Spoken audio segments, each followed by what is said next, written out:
What's up, party people? It's KeysDAN with RadioWhat.com, DJLittleRock.com, coming to you live and in living color from the Radio What studios. And this is my podcast, What Makes You Famous? It's an extension of the RadioWhat.com internet radio station that I've been running for quite some time. And if you need DJ services, where do I always send you? DJLittleRock.com. One more time, DJLittleRock.com. Check availability and get a free price quote, and maybe you could have me at your next event. You know I like to party with the people. The people need to be entertained. Are you not entertained? Let me entertain you. Today on the program, speaking of entertainment, I got Joe and James from Brides. Oh, you know Brides. They're a little band out of Liverpool. I say little. They're not that little. They're a big band out of Liverpool, a 4-piece band. But I got Joe and James. Hey, 2 out of 4 ain't bad. 50%. Did I ever do better than that in school? Sometimes. So I'm excited to let you hear about them in the next few minutes. So stick around. Joe and James from Brides band out of Liverpool. This week's shows, let's see. Oh, I have one public show, my usual Friday night gig at the Rab in Conway, Arkansas, the Video Dance Party Karaoke Jam. Yes, I said karaoke. You're the stars of the show. Every Friday night at the Rab, Conway, Arkansas. Be there, 8 p.m. until 12:30 in the AM. They got a full bar. The kitchen's open. They got good food. They got 10 diamond-style pool tables. And a pool tournament on Friday nights. So if you want to try your hand at playing pool and possibly make some money while you're doing it, you check out the Rab in Conway, Arkansas, 8 p.m. until 12:30 in the morning. Man, good times. Always good people. Last Friday night was ridiculously hopping and bopping. I enjoyed my time at the Rab, and I'll see you this Friday night at the Rab in Conway, Arkansas. And then on Saturday, I have a wedding in Conway, Arkansas. But unless you're invited, you cannot come. So I'm not even going to tell you exactly where. Conway's a big place, okay? Conway's pretty big. But why do I tell you? Because I'm excited. I get to do weddings. I did a wedding last weekend over in Eureka Springs, Arkansas. That is like one of the oldest towns, if not the oldest town in Arkansas. It was like the mid-1850s. I know, for people around the world, that's very young. But for us here in the U.S., 1850s, hey, that's pretty old for the United States. And you could tell because the streets were so narrow, it looked like they were built for horse and buggy. And maybe some of those streets were built for horse, but they still had people parked on both sides of the street. But the wedding was fantastic. It was at the Crescent Hotel and Spa, and supposedly there's a plaque outside, and the priest confirmed it that it's the most haunted hotel in America. So there I was doing a wedding at the most haunted hotel in America, the Crescent Hotel and Spa in Eureka Springs, Eureka Springs, Arkansas. So exciting, so good. And we sent those kids off in style. And I get to see them a lot, too, because they're from Conway, Arkansas, right down from where I'm at. How about that? All right, that's it for the intro. Let's get into it with Brides, Joe and James. I got them on Zoom, so if you're listening to the audio version, check out the video version on my YouTube page, youtube.com/user/KeysDAN. Zooming Brides now.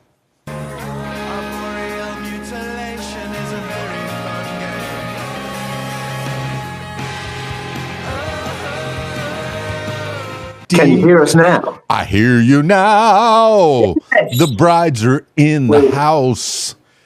What's up, brides? Right. Hello. And we're down. Yeah. We've got this. We're a really organized band, we swear. We promise. No, you're not. Okay. No, you're not. You're punk. You're emo. You rock. You're right. We're not even sorry the camera fell over. You look like you're ready to break stuff every time you make a performance. I can tell. If you could afford to buy guitars every event, you'd probably break those guitars. You'd probably break microphones, drums. Oh, 100%. kick stuff off At the moment, it's just my knees that keep breaking. I've fallen over at the last 2 gigs, slipping on beer on the floor in the crowd. Well, and I got huge bruises on my knees now, so that's fun. All right, way back before you were born, back in the 1900s, I was a break dancer. Yes, as fat as I am, I was a break dancer. Now, when I dance, I break stuff. So I feel you. I feel your pain. To whom do I have the pleasure of speaking? I have 2 of the brides. Yes, I am Joe. I do the singing and I do the rhythm guitar. I am James. I do the drums. Joe. He does some glorious backing vocals as well on a couple of the tracks. He's got the voice of an angel. All right. All right. Well, where do we find you on this planet Earth? We are sat in a rehearsal room in Liverpool, United Kingdom. Liverpool? Wait a minute. Do musicians come from Liverpool? I feel like there's been a couple little local bands. I don't know if any of them really made it over the pond, but there's a little band called the Russells, I think.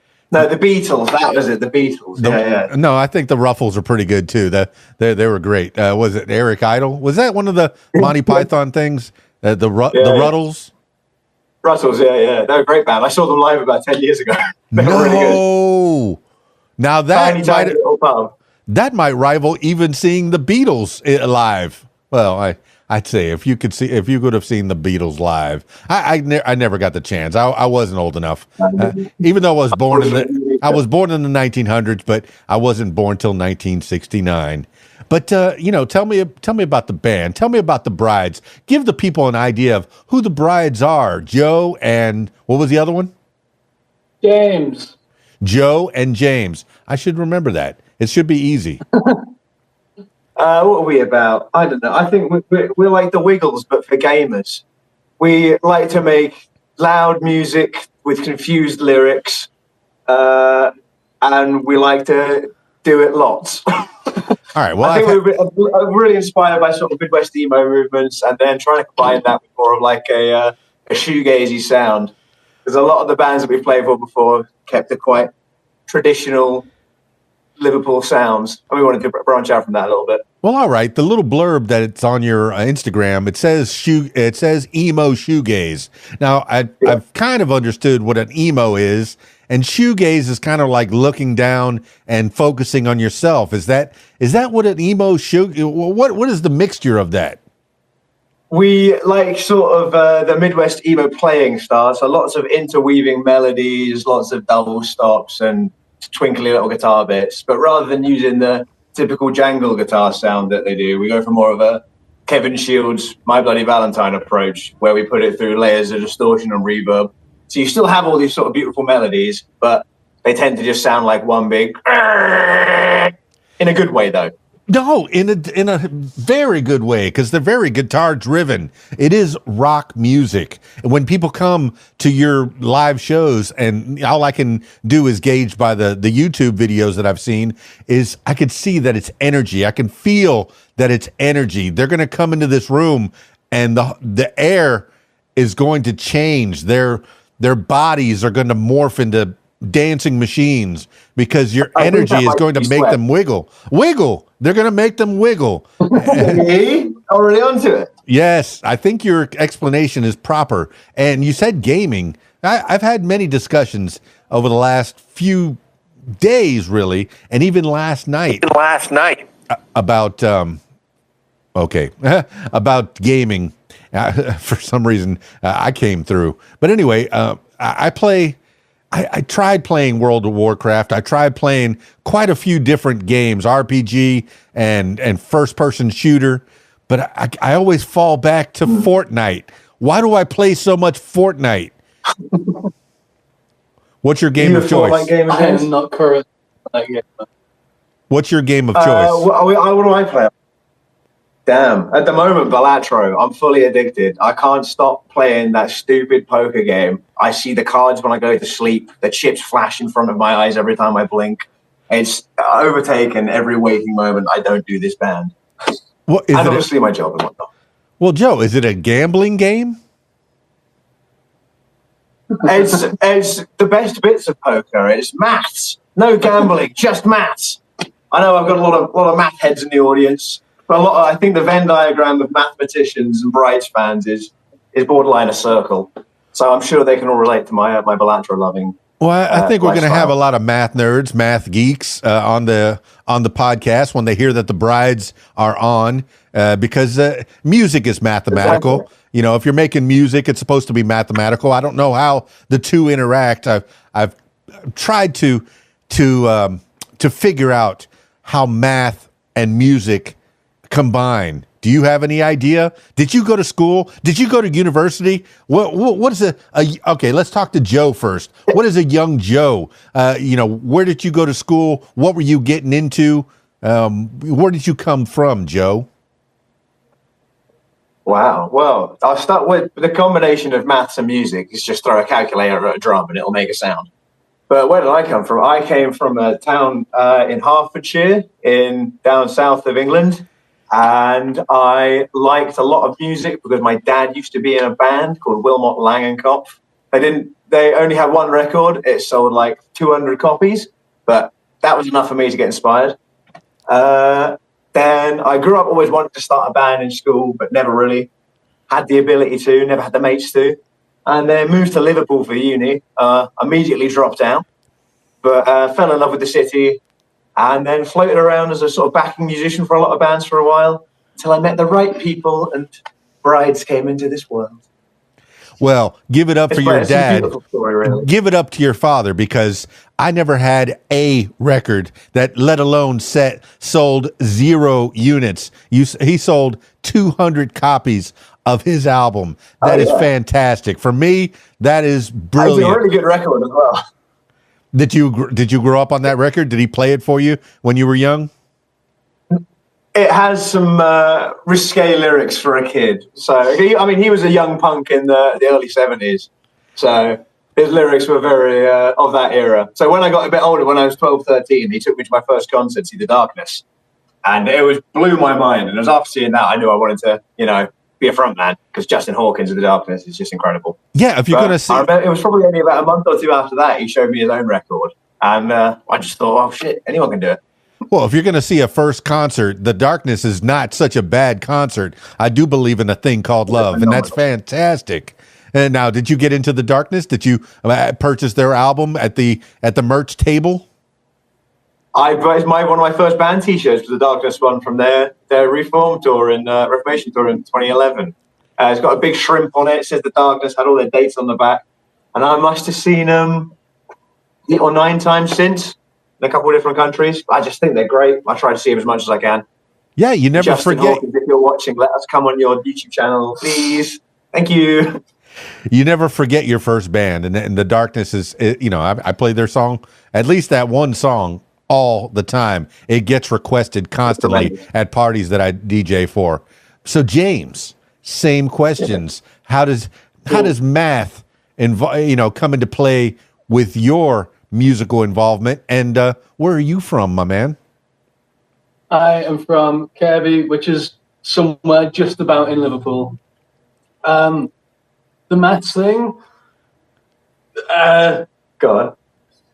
I've done GCSEs in both. That's true. He did. He's got a GCSE in math. He's dead clever, this one. Yeah. What's 4 plus 4? At least 3. He's got you there. So, yeah, after... What have I done? Oh, yeah. So I was in my first band when I was about 12. I got my first drum kit when I was 10. First band when I was 12. After that, I went to college for music. I wanted to start a band there, but I never ended up doing it. But the second year of college, I met some people outside who were all into like the big long hair. They love Queen and that. And I had my hair down here and I cut it. And then they kicked me out. So then I found brides. And it was the best decision ever, cutting my hair. We're lucky. We're the other way around there. We make sure his hair stays like this. We've said if it goes any more than 5 centimeters, not only is he sacked, but we are going to take him out back and put him with the other drummers whose hair got too long. Well done. I did have long hair when I was younger, man. I had long hair almost till I was 30, and then I got married and I cut it the next day. My wife didn't tell me that I needed to cut it.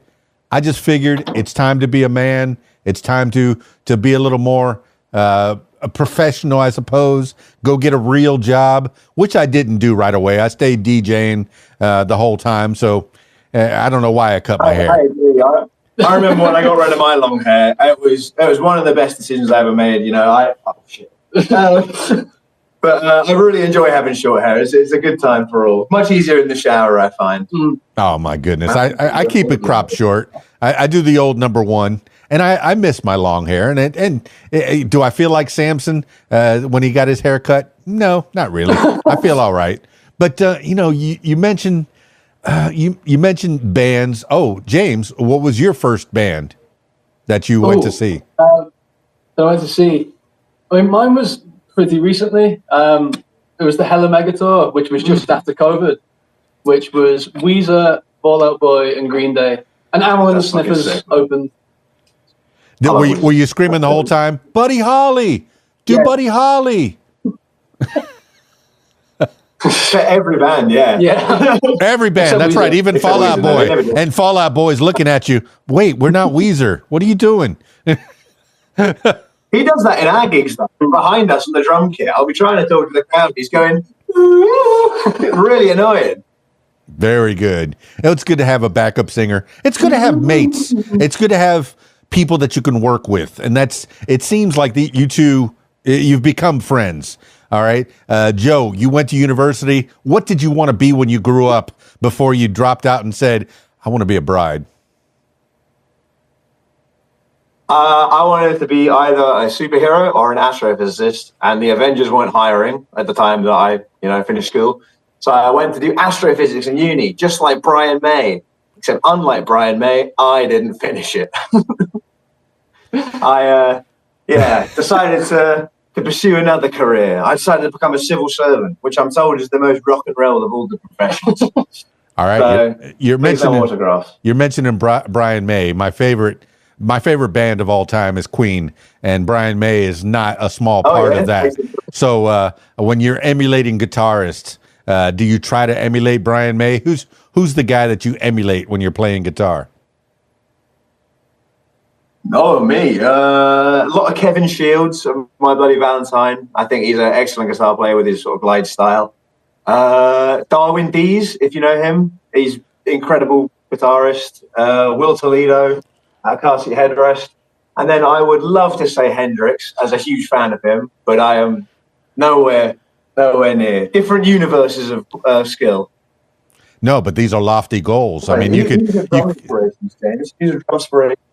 inspiration. Yeah. No, you could have said Eric Clapton. Cool. You know, they're very lofty goals. These are people that you emulate. You want to become them, and why not? If you're going to shoot for it, shoot for the stars. So, James, you said you're the drummer, right? And backup vocals? No, I'm only on the album. He doesn't do it live. Yes. Okay, yet. But your drums. I swing my arms too much. Who's your guy? Yeah. Who's the guy? Who's the guy that made you want to be a drummer? Trey Cool was my first drum inspiration from Green Day, which is cool that I got to see them live as the first band. But he does obviously he hits things fast and hard, as every drummer would like to. But the main thing that he does is he pulls funny faces, and he just makes a show of himself whenever he can. It's a good way to be. Like Animal from the Muppets. Like Animal from the Muppets. That was my number 2. Yeah, like Animal from the Muppets, and like Mick Fleetwood. I think of Fleetwood Mac. I watched that band. I'm a child of the 80s when MTV used to have music videos. And I remember watching a Fleetwood Mac music video, and Mick Fleetwood was the drummer, and he's back there sticking his tongue out, making all kinds of faces, doing his thing. I think that, you have to have fun while you're up there doing it. You're entertaining people. I'm sure, drummers are usually stuck in the back, but I have known some drummers that have also acted as frontmen, so they raise their kid up so they can be seen. How do you feel? Are you okay with being in the back, or do you want to be out front as well? I think I swing my arms enough to be noticed from the back. But next show, I think we're getting the other three. They're lifting me up. Yeah, we can't afford the proper apparatus to do it, so we're all just going to put the drum kit on our backs and sort of waft them around like an emperor of some sort. Oh, there's been a lot of drummers that have done that. Motley Crue, Tommy Lee used to get to rise up in space and kind of go around in circles. He would be upside down like an aerial acrobat playing his drums. And I think Geddy Lee, Neil Peart used to have a similar drum set that was 360 degrees, so he can go all the way around playing those things. But I mean, stripped down, simple, a nice 5-piece drum set. If you can make that thing sound anywhere where, if rhythmic, I think you're a pro. Do you have a simple drum set, or are you banging on bongos and tom-toms all over the place? No, I have no. The most I'll have is like 3 crash cymbals and four toms.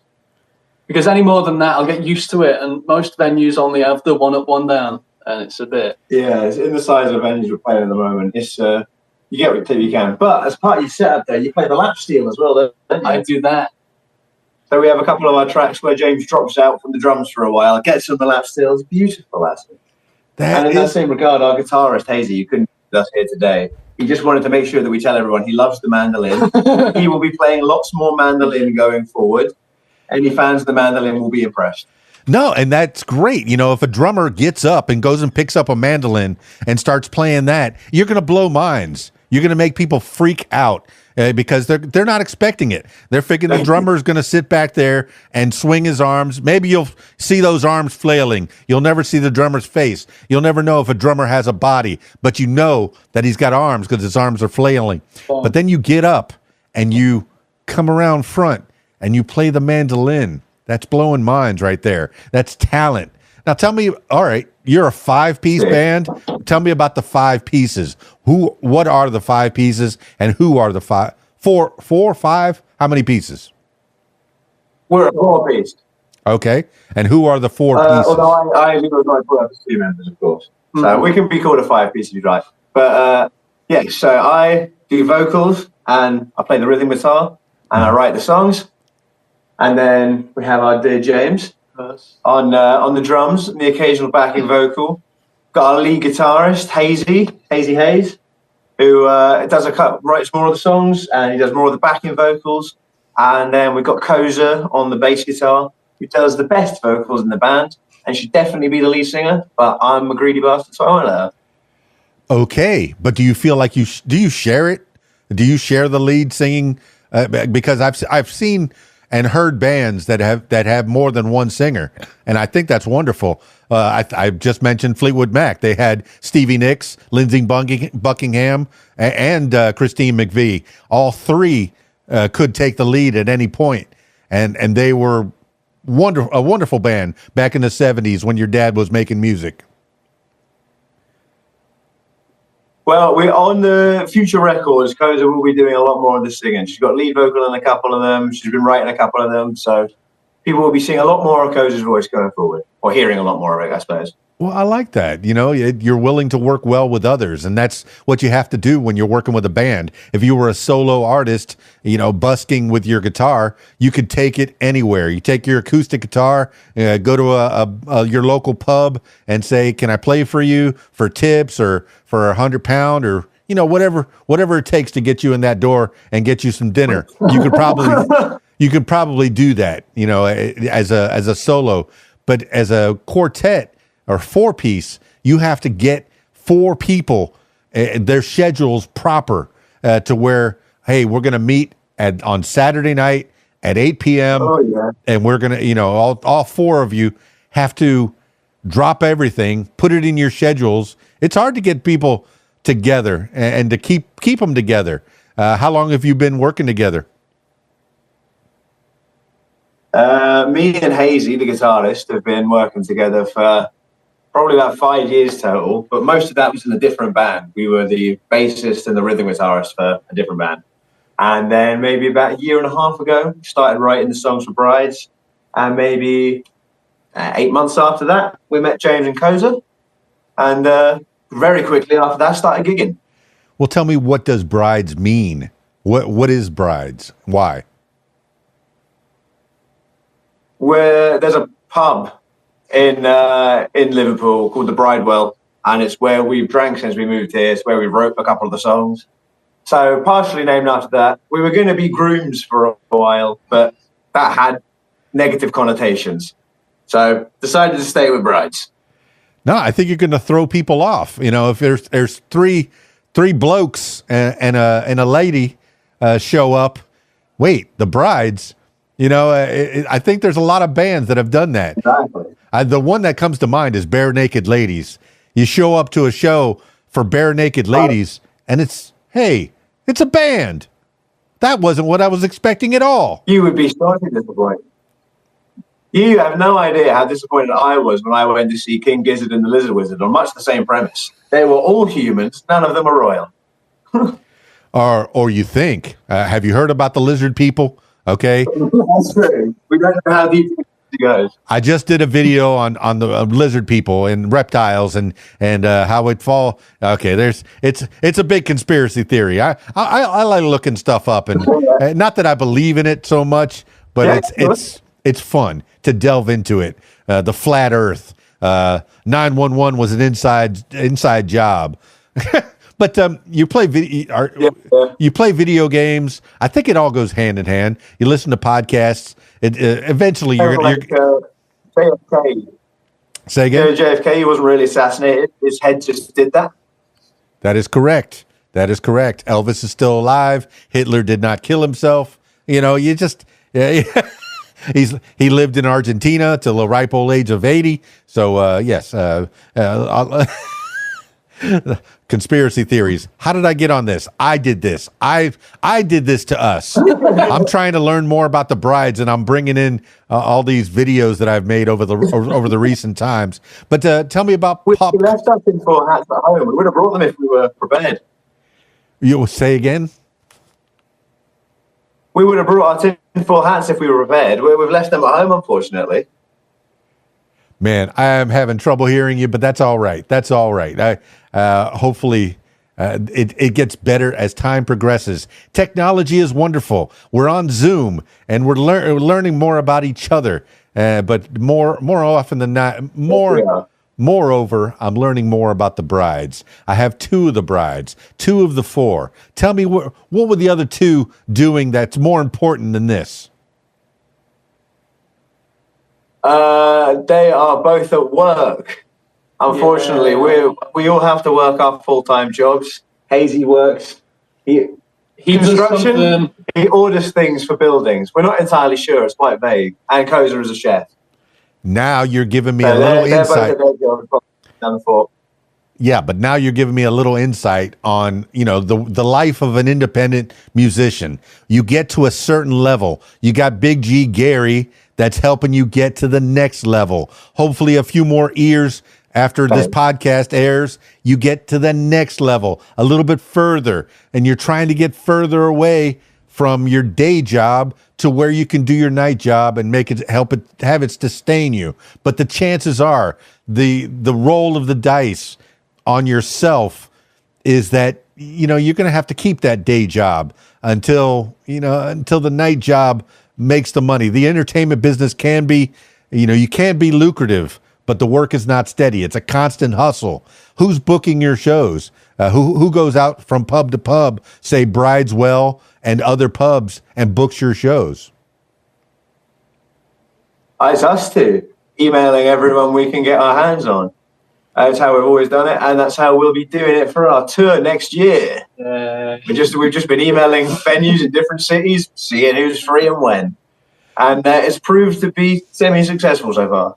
Semi-successful. See, now getting that together, I'm sure the people around the UK will be excited to know that the Brides are coming near them, to a place near them. But getting there, getting to that point is a slog. I'm sure, especially through emails. If you can call people or text people directly, that might be a little quicker. But emails is so slow. It would be. I mean, is there any emails and Instagram messages? Oh, so you do have some kind of instant messages, some kind of rapport with some of these venues that you can get instantaneous messages back and forth. Oh, we try to. We have to reach out initially through email, and then we try as quickly as we can to transition that into either WhatsApp or some sort of IM. Because as you say, email is, God, so slow. It is. And it's so easy to lose an email. Yeah, in this day and age. They really do just get swept up in the backlog. In this day and age, it just gets faster and faster and faster. You want it now. When do I want it? I want it before I even asked for it. You know, and it's just, you know, or are you doing all original songs or are you doing covers as well? All originals. We might on occasion throw a cover in there if there's a song that we really, really like that we'd like to do something our own with. But no, we try to stick to originals. We've got so many songs. We can't afford to do anyone else's. Well, that's very lucrative of you, the prolific of you, Joe, that you've been able to make enough songs that the band can learn. When you write a song, are you writing the song and the music and bringing it to the band, or do they help you flesh it out? I'll usually start with the melody and the guitar, but then I always bring it to the band and everyone contributes to the arrangement. So Koza writes our bass parts, James writes his drum parts, Hazy writes his guitar parts. I think that's what really makes the sound our own, because if it was just me writing all the parts, then I don't think it would sound particularly unique because I only have one perspective. But bringing all four together, that's, I think, how we're able to make a new sound. So where does the mandolin and the steel, what is it, steel piano, steel drums? What is it that you play, James? Lap steel. Like a lap guitar type thing. Lap guitar. Okay. That's like the country bands play like a lap guitar, right? Do you play it with a twang? Yeah, that sort of thing. Do you play it with a bit of a twang, bit of a reverb as well, so you can get some really spacey sounds in there as well. Switch it up. See, I like that. You're adding so much flavor. I'm sorry? The lap steel has been so fun. It's just slide guitar. But down. No, I like that so much that you're adding so much flavor in a 4-piece band. See, with 4 people, you can have all these different sounds, these different, different notes that you can't hit as a 1-piece. And I'm glad that you're all gelling together. That's fantastic. And so, as this iteration of Brides, you've been playing for what, a year or 2? 8-9 months. Do you feel like you have it? This is it going forward? This is probably, what's going to take you to the next level? I mean, we released an EP a week and a half ago, and it has got a lot warmer reception than we were anticipating. It's been doing really well in the US, so thank you to all the Americans that listen to our tunes. And yeah, it's been a real vote of confidence in ourselves. So we're excited to get to the next EP now and make some more music for you all. Well, who's recording the music? Are you able to do that in-house, or are you going out to a studio? We go to a studio. We work with a really good producer called Rory Ballantyne, and we record at Briar Street Studios, run by Christian. He's great. And we have to save up money from our day jobs to be able to go and afford that. But because we have started gigging more and more now, we're starting to put some of that money towards it. So if you want more music from us, come to our shows. You're directly helping make the next record. Yeah, and do you have merchandise to sell? Because I from what I've heard, the musicians these days they're making money on live shows and merch. Not so much, the Spotify and the Apple. I know the Spotify and the Apple give you the reach. Maybe the few more ears will hear you, and then they will come to those shows. So that's how the music industry has kind of changed from when your dad was making music and selling his 200 albums to now, where you might sell 1 album, 2, 10 if you press them. Will you even make an album? We would love to one day, but it's just a quantity thing. I think to even be cost effective, we need to print like 200 of them. I don't think there's 200 people quite willing to buy a bride's record yet, but there will be one day. Yes, and I'm glad that you have faith in yourselves. That's the first thing that you have to do is bet on yourself. When I started doing the DJ business, I gave up all my careers and just went full time into DJing, and that's it. So that was a bet on me. Well, now I talk into microphones full time in one capacity or another. And that's the dream, is to do stuff that you love. Talk to people such as yourself, the brides, Joe and James, and learn more about what makes you tick. This is my, part of my full-time job is talking to folks like you and learning more. And that's what you want to do. You want to make music your full-time job, whether you're selling CDs or records or selling singles on Apple or Spotify, or where else do you sell singles? Do you have a website where you sell your singles or your album? No, at the moment we're just streaming, but we have merchandise that's available to buy at any of our gigs. We have T-shirts, postcards, and badges, and excitingly, we have a little milk carton you can buy. And inside the milk carton is a handmade clay keychain that we made. There's some tarot cards of the band members, some temporary tattoos. It's a nice little loot box for all our fans. So come down to a gig, buy a milk carton. They're great fun. Okay, one more thing to put on that milk carton is when I was a kid, when children would go missing, they would put their pictures on a milk carton. You need to have your band's picture on a milk carton and say "missing the brides" or "missing brides." Okay, so that's next. A good excuse to make Hazy go missing as well. Yes. Yeah, that's a good point. If we kidnap our guitarist and really sort of encourage people to go out looking for him via the milk cartons, make it a bit of a scavenger hunt. I like the sound of that. Plus, we wouldn't have to hear it for a while. This is the sound checks in peace. That's right. This is the start of a feature-length movie, okay? And speaking of feature, I'm watching a movie called The Squatchers. It's about some friends that go out to try to find Sasquatch, and then I see the bride's creature culture, and it features a kind of a creature that is a squatch. And I appreciate that you took the time to make a video because, like I said, I'm the child of the 80s and I like music videos. And whenever I go to clubs, in fact, this weekend on Friday night at the Rab, I will be featuring your on the screen. And people are going to go, who is that up there? And I'm going to say brides. You need to look them up. Here's their info. Here's their Instagram. Here's their, I don't even know if I have your Facebook. I have your Instagram, your TikTok, which I'm trying to build more people on my TikTok as well. Instagram, TikTok, X. What else do I have? And that's pretty much it. Oh, yeah, I have your Spotify. And that's it. So do you have a Facebook? I don't think we do, but we can make one. No, where's the best? Where's the best? We should make a Facebook. We'll do that. No, where's the best place for people to find you? Because I think people have at one point were stripping down to just one or two socials because it's just so hard to keep up with all these socials. If you just strip it down to maybe Instagram and I guess TikTok. TikTok's the only one kind of showing me love. Instagram and TikTok are our best. Okay. So, Instagram and TikTok are where we're most active. And of course, subscribe to the YouTube channel for more music videos in the future. Yes, please. Now, who made that music video? Because that's fantastic. It's very simple looking, but it's well lit. That was all four of us. We drove my tiny little green car out to the bottom of a hill. There's a big forest at the top of the hill, and we had to carry all these props up with us. So these three spend the entire time whining, having to carry their little bits of fabric. I had to carry a bloody telly up that hill. It was a big telly as well. Now you hear him saying hill. That's what he told us.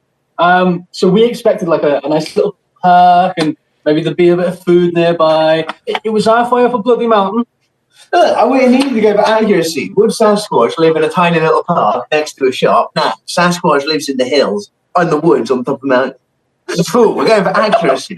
But anyway, so we took a camera and a bunch of props up there. It was about 30-degree heat. I don't know what that is in Fahrenheit. 105 or something. It was hot. And our guitarist, Alex, was in the suit. And he was not having a great time because every time he took a step, the ghillie suit would pick up more sticks from the floor. And he'd get hotter and hotter and stiffer until he was essentially mummified, upright. It was great fun. All right, I feel for Alex. When I was a young man of 16 or 17, I was working at Kentucky Fried Chicken. Back before it was KFC, it was Kentucky Fried Chicken. And they said, hey, we need somebody to wear the chicken costume for this promotion that we're having. And they looked over at me and said, hey, you'll fit in the chicken costume quite nicely. And there I was all day on a Saturday wearing the chicken costume. Fun. Not comfortable in the hot summer sun. Do you still have any photos of it? Oh my gosh, they sold lots of chicken. Now, when people, funny enough, this is back in 1986, and it was one of the first times that I got the bug to be on the radio because part of the promotion was they had a radio station there, and the radio, the radio announcer came out and talked to me, and I kind of liked what his job was, and then I went to radio school as well. See, I didn't want to be an astrophysicist like Brian May or like you, Joe. I wanted to be. Neither did I. I wanted to be a DJ. I wanted to speak into microphones. Ultimately, now James, you said you went to university for music. Did you finish? Did you get all the theory that you needed? No, I went to college for it. So there was like the past 2 years. Oh, what college did you go to? Name drop. Oh, we went to Lipper, which is apparently fancy. But I mean, the teachers were on like strike for the second year. We didn't really. But they taught me enough business, so we can't take all the money. Yeah. See, now that's another thing that I've tried to touch upon, tried to drill upon people is the music business. Don't forget the business part because it will eat you alive. I know you're kind of an independent, but you're kind of signed on with Big G, with Gary, to where he's kind of helping you to promote a little bit. What is Gary doing for you? Oh, he's been getting us lovely interviews with fine folks such as yourselves. He's been helping us get into some magazines as well, so we're intrigued to be in the print before long. He's just been helping us establish connections around because, I mean, being a new band, we don't really have any of that yet. So it's fantastic to meet people like you and, get this opportunity to talk about the music and maybe even learn a bit about you as well. Yeah, but now that I know you and you're on my radar, every time I see you on Facebook or Instagram, or I'm going to put a like on it, or on X, X. I hate X. On Twitter, I'm gonna try to at least put a like on it, put a share. If I'm playing your music on my radio station, then I'm gonna make sure that I share it on Twitter as often as I can. And I want all the people that I know to know about you because I like you. I want them to like you as well. So that as the reason I got into this business, the reason I got into the radio business is to help out the community. And now that the internet has made that community worldwide, all right, it's made the whole world tight knit. When Twitter first came out, it was an instant messenger for everyone in the whole world. And I remember Ashton Kutcher was probably the first person to make it big on Twitter. And he got I think he got to 1 million friends or something like that. I don't know what it was, but he got to a bunch of friends before CNN could get there. And it was kind of fun because it was an instant messenger. And that's what the internet is now is people can contact brides, can contact Joe, James, the other two who didn't bother to take off work today so they could be on this podcast, but hopefully I get to talk to them soon. No, they had to go out and make the money because studio time is not cheap. Studio time costs money. And then you want them, and you've already made that one EP. you want to make the next EP. It's like you made one and you're like, what now? What's next? What's next? So what's next for the brides? Exactly. We're hungry for more. You're going to go on tour next year. But tell me about the gigs. Going on tour next year. Early next year, we'll also be doing a second EP. And then, once that's out, and we have a little bit of time, we'll be working on the first album, which I have no idea when that'll come out, as soon as we can afford it. At the moment, we're finding the main bottleneck is just getting into the studio rather than creative impetus. So we'll be doing a lot more live shows. We'll be recording a lot more material, lots more music videos, because we had a great time making that one, and we'd love to make some more. I've always wanted to make some sort of game related to one of the songs. I have a bit of Python coding knowledge, so I might try and make a little text adventure to help promote one of the songs. Yeah, lots of things coming from us. And so make a dance. Make a dance out of one of these songs. That's the ultimate is all right. People making Christmas songs or a holiday song that comes out every year. Exactly. When you're doing creature culture, Alex has to do some kind of thing in his ghillie suit. Creature culture. It's the creature culture dance. And it's sweeping not only the nation, but the whole wide world. I think he'd be great. If we can get him in the suit dancing the creature culture, I think we'd take the internet by storm. Unfortunately, I think without heavy sedation, he's not getting back in that suit. All right. I think I know a guy that can get you something for sedation purposes. You have to sign this medical card. You have to sign this medical card, though, first. That's okay. That's just... Perfect. Okay. Perfect. Thank you. Well done. All right.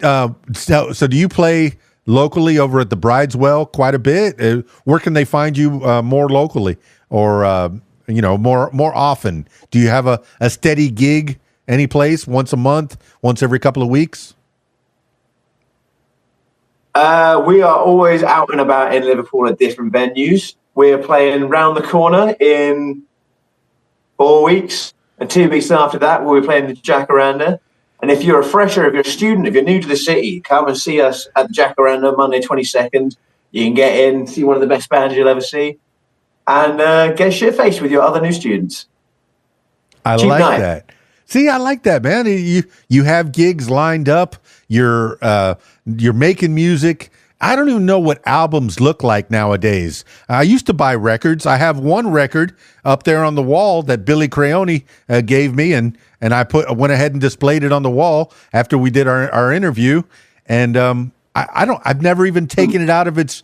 I have taken it out of its cover. It's yellow, but I've never put it on a turntable. I don't have turntables anymore. I have electronic digital wheels of steel that I can play my bride's music on.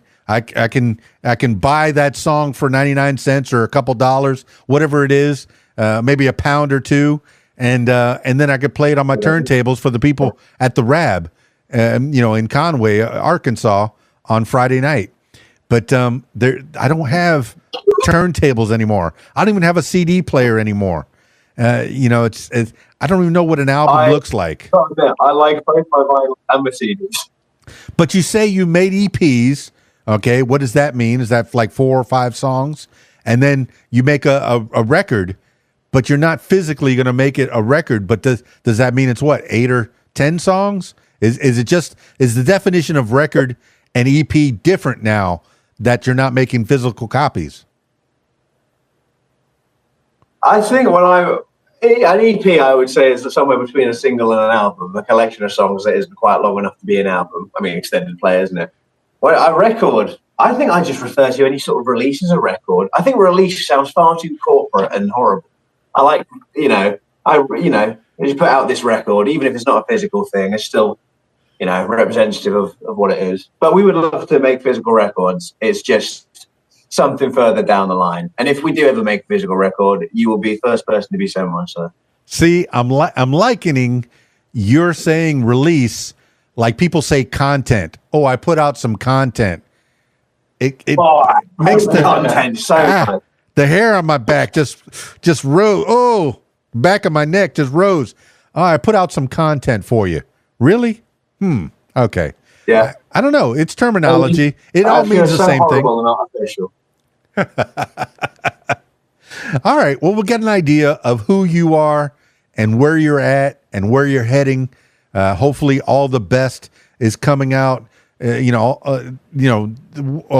Besides Creature Culture, what other songs are you going to make videos for? And who else is going to be wearing a hot, heavy suit in the middle of summertime in the strangest of places? We will be making a Hideous Monsters music video, and that should be coming out within a few weeks. Once we can all get the time off work. And I believe, whereas Creature Culture was my turn to bully Hazy, I think it's going to be the other way around. I'm going to be on camera, and he's going to make me do horrible things for his own sick amusement, I imagine. Well, I appreciate that you've made the YouTube. Let's see, your videos. You got Creature Culture, and then you have a live a video of your live performance that gives people an idea of what they're going to see when they go to a bride show. They get off their couches, they get away from their big screen TVs.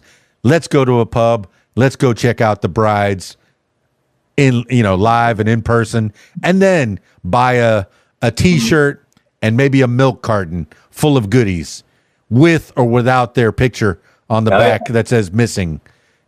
So I'm kind of excited that people are going to be coming out to see you. More people, hopefully more people. I don't know if I'm going to make it to Liverpool. One day, maybe I will, but it's on the walking tour. Go see the brides. Exactly. We'll get you a spot on the guest list if you make it all the way out here. All right, let's wind this thing down. I don't want this to be the last time that we talk, but give some shout outs to people that have helped you along the way. You already mentioned your the person in the studio that's helping you make your albums. Say that name again and what the studio is. So a huge shout out to Christian at Briar Street Studio for just being a great place to record. Our producer, Rory, is absolutely phenomenal. We're so lucky to be able to work with him. Our photographer, Libby, always makes us look way better than we are. Well, not me, I'm always good looking. Who else do we work with? Imogen for the incredible poster design for our gigs. To Richie, our artist, who does all the incredible stuff, the album covers and the merch. Richie over at the Institute of Free Design. John and Jackie at Middleman Gigs for their help with all the merchandising. Ange at We Believe Music for all her help. James's parents, they helped us take the gear home the other night. Thanks, James's mum and dad.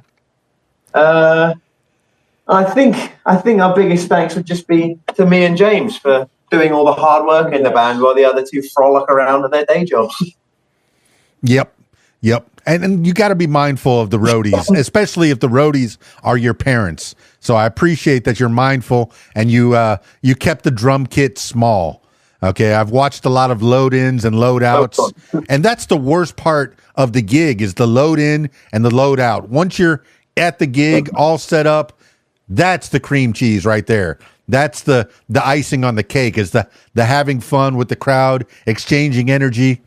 But the load-in and the load-out, I could do without it. I've been looking for a roadie since '86. That's way back in the 1900s, once again. Nobody knows how to set up my equipment. Nobody knows how to set up my equipment the way I know how to do it.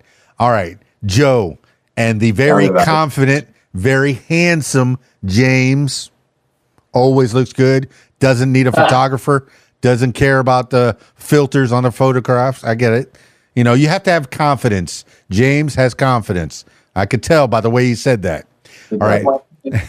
I always finish these things off with last words for the people. These could be words to live by, something you heard a long time ago, or whatever pops into your head at this moment in time. Since there's two of you, I'm going to let James give some last words for the people, and then Joe. James, give your last words for the people. An apple a day is probably good for you. Wear your seatbelt, and if you don't, try get some good distance. Well, there you have it, party people. Joe and James from the Brides. That's all right. 2 out of 4 of the Brides. The other 2 were, having to do the day jobs. Sometimes you got to do that. You got to do the day jobs that so you can afford the night job. Yeah, and you can afford studio time because that's not cheap. Some of those, the engineer sounds like he's a nice guy, but you got to pay for his time. You got to pay for his skill. You got to pay for the knowledge that he's got, because I'm sure he's bringing, he takes all the elements that the band gives him and mixes them up with love and makes it all come out just right. And that's fantastic. That's what a studio can do. And you got people that are helping to promote you. You got your parents that are helping you carry your stuff. They're part-time roadies, full-time parents. It's good. It's good to have people that help you get to the next level. And I'm glad you're gigging, and you've been together in this iteration for 9 months or so. And I think this is the one that's gonna take you to the next level. Gonna take you as far as you want to go with brides. I appreciate you being on the podcast. Thank you so much, Joe and James, for being here on the What Makes You Famous podcast. That's it for this edition of What Makes You Famous. Now, if you, my loyal listener, if you'd like to tell your story, I encourage you to give me a call, 501-470-6386, or email keysdan@aol.com. That's it for me. It's KeysDAN, RadioWhat.com, DJLittleRock.com. Peace. I'm out of here.